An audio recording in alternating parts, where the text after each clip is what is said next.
Once upon a time, in a land far away, there lived a wise and kind king and his queen. They ruled justly and the people loved them. But one thing troubled them greatly. They had no children. For a long time they wished for a baby, until one day a beautiful princess was born.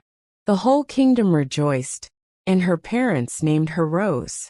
The king held a great feast and invited 12 good women to give the princess the best gifts: beauty, kindness, wisdom, and joy. However, they forgot to invite the 13th Beryl, who was very wicked. She became angry with the king and put a terrible curse on Beauty. When the princess is 15 years old, she will prick herself on the spindle and fall asleep for 100 years. Everyone in the hall gasped. Fortunately, the last judge had not yet spoken her gift, and so she softened the curse.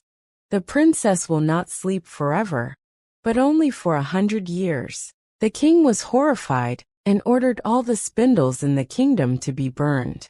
The rose grew in beauty and was kind and good-hearted.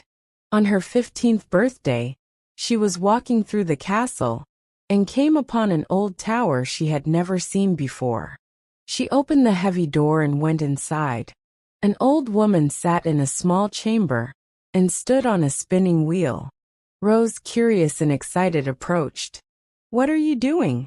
she asked. "Spinning the thread, sweetheart. Would you like to try?" The old woman replied, handing her the spindle.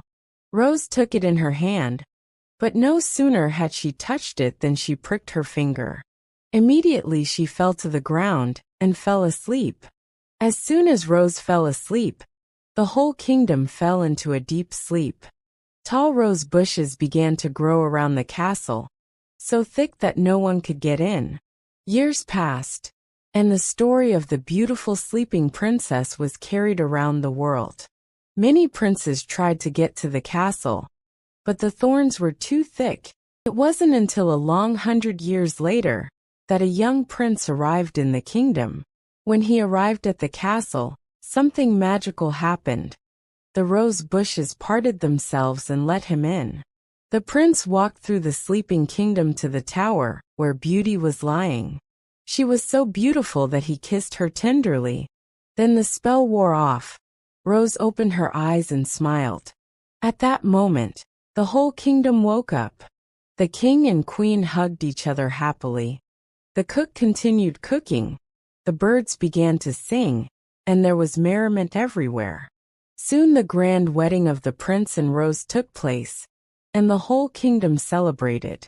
Love and goodness triumphed over the curse, and the prince and Rose lived happily ever after. And the bell rang, and the fairy tale was over.